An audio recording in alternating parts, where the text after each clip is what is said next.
بسم اللہ الرحمن الرحیم۔ السلام علیکم ورحمۃ اللہ وبرکاتہ۔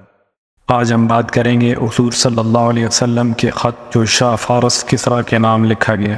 حضرت ابن عباس رضی اللہ تعالی عنہ فرماتے ہیں کہ حضور صلی اللہ علیہ وسلم نے ایک صحابی کے ہاتھ اپنا خط روانہ فرمایا، اور ان صحابی کو حضور صلی اللہ علیہ وسلم نے یہ ہدایت فرمائی کہ وہ یہ خط بحرین کے گورنر کو دے دے۔ چنانچہ بحرین کے گورنر نے وہ خط لے کر کسریٰ تک پہنچا دیا۔ جب کسریٰ نے وہ خط پڑھا تو اس نے خط کو پھاڑ کر ٹکڑے ٹکڑے کر دیا۔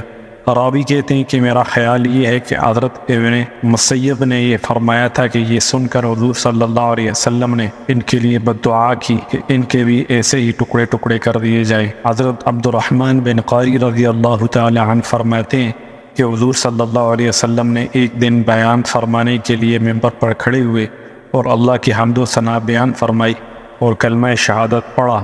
پھر آپ نے فرمایا، اما بعد، میں تم میں سے کچھ لوگوں کو عجم کے بادشاہوں کے پاس بھیجنا چاہتا ہوں، اور جیسے بنی اسرائیل نے حضرت عیسیٰ کے سامنے اختلاف کیا تھا، تم میرے سامنے ویسا اختلاف نہ کرنا۔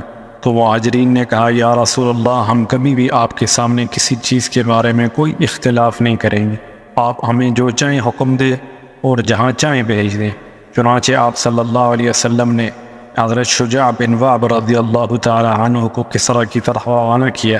حضرت شجاع کی آمد پر کسریٰ نے اپنے محل کے سجانے کا حکم دیا۔ اس کے بعد اس نے فارس کے بڑے بڑے سرداروں کو جمع کر کے حضرت شجاع بن وہب کو بلوایا۔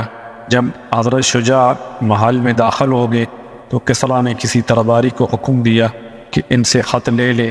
حضرت شجاع بن وہب نے فرمایا کہ یہ ہرگز نہیں ہو سکتا، میں تو حضور صلی اللہ علیہ وسلم کے حکم کے مطابق اپنے ہاتھ سے خود تمہیں دوں گا۔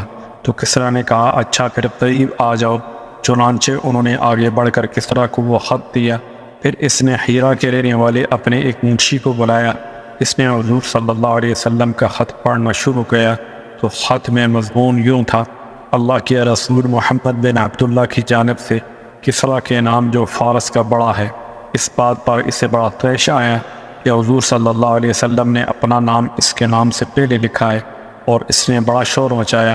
خط کو پڑھنے سے پہلے ہی اس نے خط لے کر ٹکڑے ٹکڑے کر دیا، اور اس نے حکم دے کر حضرت شجاع کو اپنے ایوان سے نکال دیا۔ حضرت شجاع یہ منظر دیکھ کر اپنی سواری پر بیٹھ کر چل دیے اور فرمایا کہ میں نے حضور صلی اللہ علیہ وسلم کا خط کسریٰ کو پہنچا دیا ہے، اب مجھے کوئی پرواہ نہیں ہے، چاہے وہ خوش ہو جائے وہ ناراض ہو۔ راوی کہتے ہیں کہ جب کسریٰ کا غصہ ٹھنڈا ہو گیا تو اس نے حضرت شجاع کو اپنے پاس بلانے کے لیے ایک آدمی بھیجا۔ حضرت شجاع روانہ ہو چکے تھے، اس لیے وہاں نہ ملے۔ وہ آدمی تلاش میں ہیرا تک گیا، لیکن حضرت شجاع وہاں سے بھی آگے نکل چکے تھے۔ حضرت شجاع نے حضور صلی اللہ علیہ وسلم کی خدمت میں پہنچ کر ساری کارگزاری سنائی اور یہ بتایا کہ کسریٰ نے حضور صلی اللہ علیہ وسلم کے خط کے ٹکڑے ٹکڑے کر دیے۔ آپ نے فرمایا، کسریٰ نے تو اپنے ملک کو ٹکڑے ٹکڑے کر دیا۔ حضرت ابو سلمہ بن عبد الرحمن رضی اللہ تعالی عنہ فرماتے ہیں کہ جب حضور صلی اللہ علیہ وسلم کا خط کسریٰ کے پاس پہنچا اور اس نے پڑھ کر اسے پھاڑ ڈالا تو اس نے اپنے یمن کے گورنر بازان کو خط لکھا کہ اپنے پاس سے 2 مضبوط قسم کے آدمی حجاز کے اس خط لکھنے والے آدمی کے پاس بھیج دو تاکہ وہ اسے پکڑ کر میرے پاس لے آئیں۔ چنانچہ اس نے کسریٰ کے خط کی وجہ سے اپنے داروغہ کے ساتھ جد جمیرہ نامی فارسی آدمی کو بھیجا۔ اس داروغہ کا نام ابانوا تھا، وہ منشی اور بڑا حساب دان تھا، اور اس نے ان دونوں کے ساتھ حضور صلی اللہ علیہ وسلم کے نام ایک خط بھیجا جس میں یہ مضمون تھا کہ حضور صلی اللہ علیہ وسلم ان دونوں کے ہمراہ ہی میں کسریٰ کے پاس چلے جائیں، اور یمن کے گورنر نے اپنے داروغہ سے کہا کہ ان کی یعنی حضور صلی اللہ علیہ وسلم کی تمام چیزوں کو غور سے دیکھنا اور ان سے خوب بات چیت کرنا، اور ان کے تمام حالات اچھی طرح معلوم کر کے آنا اور سب مجھے بتانا۔ وہ دونوں یمن سے چلے اور طائف پہنچے۔ وہاں ان دونوں کو قریش کے چند تاجر ملے۔ انہوں نے تاجروں سے حضور صلی اللہ علیہ وسلم کے بارے میں دریافت کیا۔ ان تاجروں نے بتایا کہ حضور صلی اللہ علیہ وسلم یثرب میں یعنی مدینہ میں ہے۔ حضور صلی اللہ علیہ وسلم کو کسریٰ کے پاس لے جانے کے لیے ان 2 سپاہیوں کے آنے سے وہ تاجر بڑے خوش ہوئے اور کہنے لگے، اب تو حضور صلی اللہ علیہ وسلم کے مقابلے میں کسریٰ کھڑا ہو گیا ہے، لہٰذا اب حضور صلی اللہ علیہ وسلم سے نمٹنے کے لیے تمہیں کچھ کرنے کی ضرورت نہیں ہے۔ وہ دونوں وہاں سے چلے حتیٰ کہ مدینہ پہنچ گئے، اور ابانوا نے حضور صلی اللہ علیہ وسلم سے کہا کہ کسریٰ نے یمن کے گورنر بازان کو خط بھیجا کہ وہ بازان آپ کے پاس چند سپاہیوں کو بھیج دے جو آپ کو کسریٰ کے پاس پہنچا دیں۔ چنانچہ بازان نے ہمیں اسی فرض سے بھیجا ہے تاکہ آپ ہمارے ساتھ کسریٰ کے پاس چلیں۔ حضور صلی اللہ علیہ وسلم نے فرمایا اب تو تم دونوں واپس چلے جاؤ، کل میرے پاس آنا۔ جب اگلے دن صبح کو وہ دونوں حضور صلی اللہ علیہ وسلم کے پاس آئے تو حضور صلی اللہ علیہ وسلم نے ان کو بتایا کہ اللہ نے فلاں مہینے کی فلاں رات میں کسریٰ پر اس کے بیٹے شیرویہ کو مسلط کر دیا، جس نے اسے قتل کر کے حکومت پر قبضہ کر لیا۔ ان دونوں نے کہا کیا آپ سوچ سمجھ کر بول رہے ہیں؟ کیا یہ بات ہم بازان کو لکھ دیں؟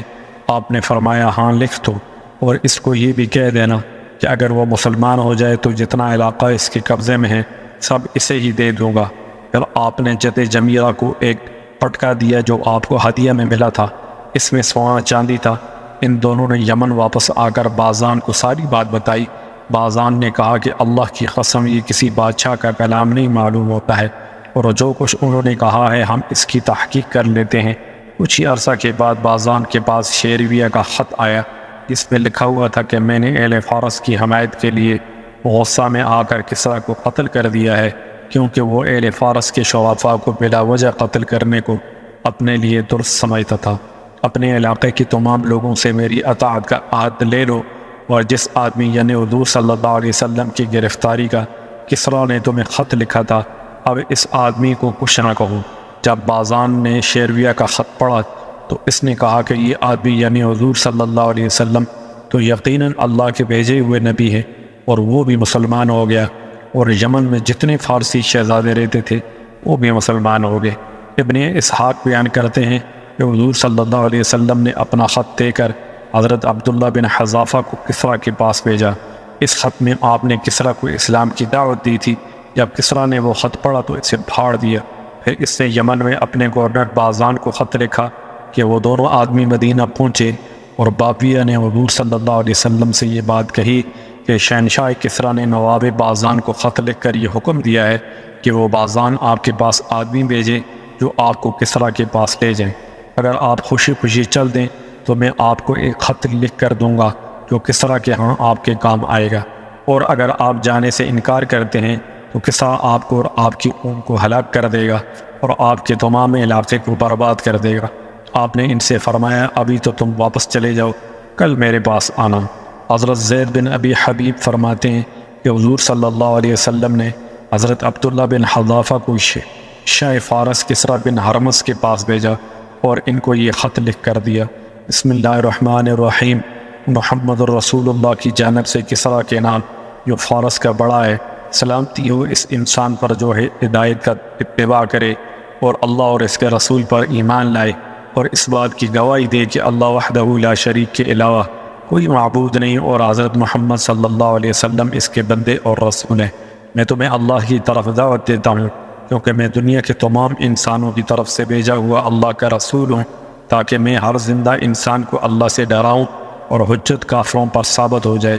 اگر تم مسلمان ہو جاؤ گے تو سلامتی پالو گے، اور اگر انکار کرو گے تو تمام آتش پرست مجوسیوں کے ایمان نہ لانے کا گناہ تم پر ہوگا۔ اور راوی کہتے ہیں کہ کسریٰ نے جب حضور صلی اللہ علیہ وسلم کا خط پڑھا اسے پھاڑ ڈالا اور غصہ میں آ کر کہا کہ میرا غلام ہو کر مجھے ایسا خط لکھتا ہے۔ پھر کسریٰ نے بادان کو خط لکھا۔ آگے راوی نے ابن اسحاق جیسا مضمون بیان کیا ہے، اور اس میں یہ اضافہ بھی ہے کہ وہ دونوں سپاہی جب حضور صلی اللہ علیہ وسلم کی خدمت میں آئے تو ان دونوں نے اپنی داڑیاں بنڈوا رکھی تھی اور مونچھیں بڑھا رکھی تھیں۔ آپ نے ناگواری کے ساتھ ان دونوں کو دیکھا اور فرمایا کہ تمہارا ناس ہو، تمہیں ایسا کرنے کا کس نے حکم دیا؟ تو ان دونوں نے کہا ہمارے رب نے یعنی کسریٰ نے۔ اس پر آپ نے فرمایا مجھے تو میرے رب نے داڑھی بڑھانے اور مونچھیں کتروانے کا حکم دیا ہے۔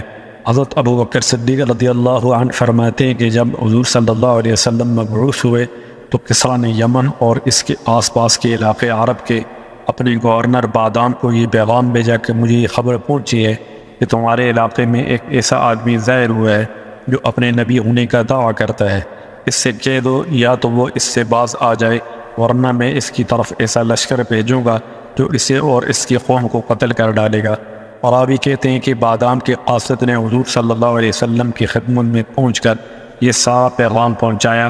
آپ نے اس سے فرمایا اگر یہ دعوی نبوت میں نے اپنی طرف سے کیا ہوتا تو میں اسے چھوڑ دیتا، وہ تو مجھے اللہ عز و جل نے مبعوث فرمایا اور اس کام پر لگایا ہے۔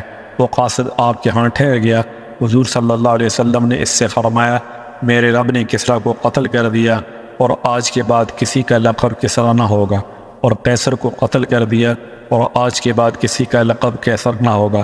چنانچہ قاصد نے وہ گھڑی اور وہ دن اور وہ مہینہ لکھ لیا جس میں آپ نے یہ بات بتائی تھی، اور پھر وہ بادام کے پاس واپس چلا گیا تو وہاں پہنچ کر معلوم ہوا کہ واقعی کسریٰ مر چکا ہے اور قیصر قتل ہو چکا ہے۔ والسلام علیکم ورحمۃ اللہ وبرکاتہ۔